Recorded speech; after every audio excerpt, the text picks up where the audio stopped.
సర్వలోకాలను పాలించే భువనేశ్వరి దేవి ఆలయ ప్రాంగణంలో నిన్న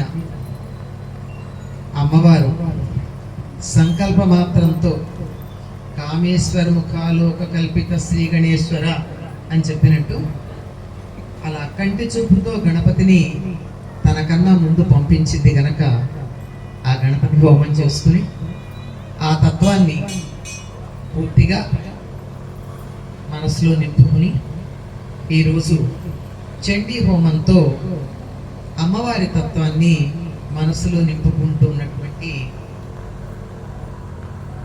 భగవన్ మూర్తులైనటువంటి దేవీ స్వరూపిణులైనటువంటి మీ అందరికీ కూడా హృదయపూర్వకంగా నమస్కారం చేస్తున్నాను.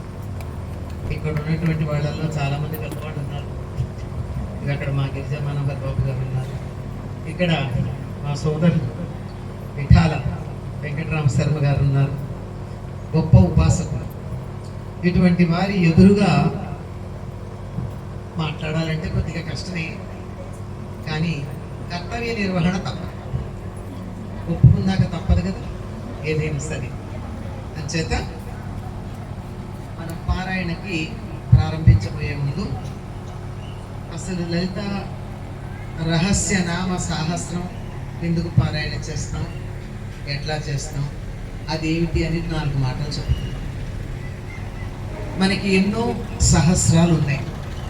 విష్ణు సహస్రనామం ఉంది, లక్ష్మీ సహస్రనామం ఉంది, ప్రసిద్ధమివి శివ సహస్రనామం, పురాణ ప్రసిద్ధాలు.